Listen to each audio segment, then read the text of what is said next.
Welcome to The Explainer. Today, we're diving straight into El Dorado, the deadly myth and the hidden reality. It's a 500-year-old mystery, you guys, one that's completely defined by insatiable greed, horrifying bloodshed, and, as we're finally seeing today, some truly astonishing modern discoveries.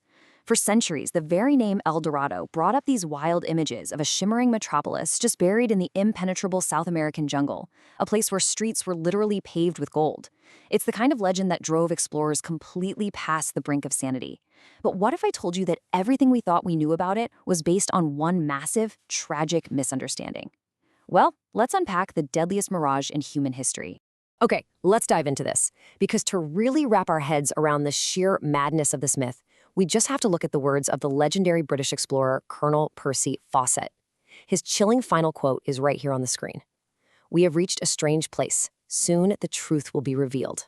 He sent that dispatch in May of 1925, right before he, his son, and their companion completely vanished into the uncharted Brazilian rainforest. Fawcett was absolutely convinced he was on the verge of finding his own version of El Dorado, a lost civilization he called the City of Z. But despite all his meticulous planning, the jungle just swallowed them whole. And the crazy thing? Fawcett was just one of thousands who paid that ultimate price. Think about the number 80, just 80. That is the devastating human cost of just one of these early expeditions. Back in 1541, a Spanish conquistador named Gonzalo Pizarro set out from Ecuador, utterly convinced he'd find a land where it rained gold. He put together this massive force, hundreds of Spaniards, roughly 4,000 indigenous people, plus thousands of horses and hunting dogs. But the Amazon is ruthless. Torrential rains turned the earth to mud. They got hopelessly lost, and then the starvation set in. First, they ate their horses. Then, they ate the dogs. When that was gone, they were literally boiling and chewing their own leather shoes and belts. The madness got so bad they even resorted to cannibalizing their dead companions. Out of that massive expedition of over 4,000 men, only 80 emaciated, shoeless survivors made it back. And this wasn't just a one-off disaster. We're looking at an obsessive phantom chase spanning centuries. As we trace the timeline, you see in 1537, Commander Quesada loses 700 men in the Colombian mountains. Then you've got Pizarro's horrific 1541 trek we just talked about. Fast forward to 1617, and Sir Walter Raleigh, the famous English explorer, fails so badly at finding El Dorado in Guyana that the King of England literally has him executed upon his return. No way, right? And then, of course, jumping to 1925, Fawcett vanishes without a trace. For hundreds of years, the brightest minds and the strongest armies were just utterly defeated by a myth. So, the crucial point is, here is the massive historical plot twist that changes absolutely everything. El Dorado, it doesn't mean the city of gold. Translated literally from Spanish, it means the gilded one. It wasn't a place at all. It was a person. When the Spanish first showed up in South America, they completely mistranslated the indigenous stories they were hearing. They heard tales of a man covered in gold, and their own extreme greed basically mutated that story into an entire hidden metropolis. Let's break down what was actually happening, because the reality is fascinating.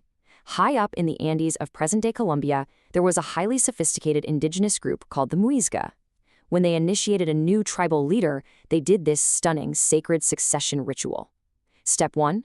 The new chief would be coated in sticky resin and covered head to toe in pure gold dust. He literally became the gilded one. Step 2. He boards a raft piled high with gold and emeralds surrounded by priests. Step 3. They row out to the middle of a volcanic crater called Lake Guatavita and plunge those precious offerings into the dark water to appease their gods. Finally, step 4. The chief dives in to wash the gold dust off his skin. That's the real El Dorado right there. Now, what's fascinating to me is the massive cultural clash this highlights. The European invaders and the indigenous peoples were looking at the exact same yellow metal, but seeing two totally different things. For the Europeans, gold meant wealth, currency, and global dominance. It sparked extreme greed. But to tribes like the Muisca and their neighbors, the Tairona, gold didn't really have a monetary value. They revered it for its spiritual purity, its connection to the sun, and for making sacred offerings to their gods.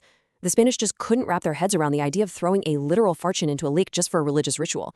And because the Spanish couldn't fathom leaving all that treasure at the bottom of a lake, they went to incredibly destructive lengths to get it. I mean, they literally decided to drain Lake Guatavita.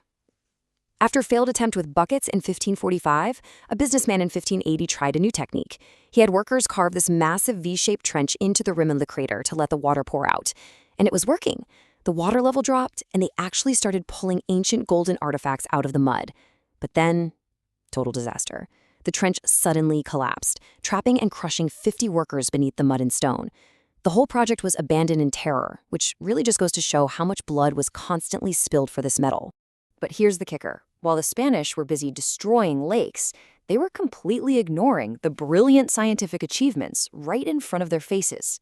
Let's look at the neighboring Tairona civilization. When the Spanish encountered them, the Tairona were wearing these massive, intricate golden breastplates, nose rings, and crowns. But the reality is, the Tairona were master metallurgists who created a special alloy. As we can see on the breakdown here, their jewelry was heavily composed of copper and silver, with only a tiny percentage of actual gold mixed in. And this brilliantly illustrates the sheer genius of the Tairona metalsmiths. They didn't just mix metals together.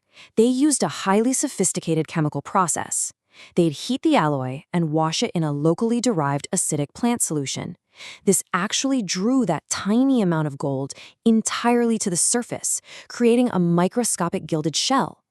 Modern analysis shows this gold layer was just 5.8 microns thick, literally a fraction of the width of a human hair. But to the greedy, untrained eyes of the Spanish invaders, these glittering ornaments made it look like the mountains were just bleeding solid gold. It was a beautiful, scientific illusion, and the Europeans completely misinterpreted it. So, that brings us to a huge turning point. If the city of solid gold was a total phantom, born out of mistranslation and greed, what exactly was hiding out there in the deep jungle? Well, guys, Percy Fawcett and the others weren't entirely crazy to think there were ancient secrets out there. Let's shift gears from the bloody myths of the past and look at some absolutely stunning archaeological revelations from our modern 21st century. Welcome to the new golden age of discovery. Today, scientists aren't blindly hacking through the jungle with machetes, they're flying high above it using LiDAR. Basically, they shoot hundreds of thousands of laser pulses per second from a helicopter to digitally strip away the dense canopy and see the ground underneath. And the stuff they're finding in the Amazon basin and Bolivia? Jaw-dropping. We're talking 60-foot-tall earthwork pyramids, massive, perfectly straight highway networks connecting vast settlements, highly advanced agricultural terraces, and totally untouched ancient pottery. There was no gold, sure, but there were incredibly advanced, massive cities hiding in plain sight. And to truly grasp how these massive pyramids and highways stayed hidden for half a millennium, you just have to look at the staggering scale of this place. The Amazon basin is roughly 2.7 million square miles. That's about the size of the entire country of India. But out of all that dense, dangerous terrain, only about 0.7 million square miles have been thoroughly studied. That leaves a massive 2 million square miles virtually unexplored by modern science. When early explorers like Francisco de Orellana sailed down the Amazon and claimed they saw massive, thriving cities on the riverbanks, history branded him a liar. But today, LiDAR is proving he was actually telling the truth the whole time. When we compare the fictional El Dorado myth to the actual history, a pretty tragic picture emerges. The myth promised European conquerors a hidden city of solid gold, bursting with endless riches just waiting to be plundered. The reality, though, was that there were widespread, highly sophisticated settlements deeply integrated with the jungle environment. But tragically, we lost the chance to learn from them. The European arrival brought terrifying imported diseases like smallpox, influenza, and typhus. These invisible killers completely decimated the indigenous populations, wiping out entire civilizations long before their cities could ever be fully understood. The jungle just rapidly grew right back over their amazing architecture, burying their legacy. So, as we look back on all this history, the ultimate takeaway becomes crystal clear. The invaders chased a shiny yellow metal that, in the grand scheme of human history, meant absolutely nothing. The real wealth of El Dorado was never gold. The true treasure of the Amazon and the South American highlands is its irreplaceable biodiversity. It's the dense forest acting as the lungs of our planet, the incredible river systems, and that rich, ancient cultural legacy of the people who actually knew how to live in harmony with such an extreme environment.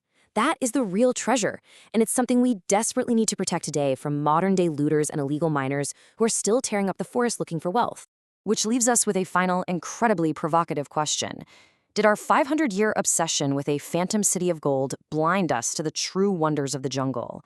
For centuries, human greed fueled a narrative of violence and destruction, chasing a literal mirage while completely ignoring the architectural and cultural marvels right beneath our feet. But as we continue to use lasers to peer through the canopy and uncover the incredible truths of the Americas, one thing is absolutely certain. The real El Dorado is out there, but it's infinitely more precious than gold.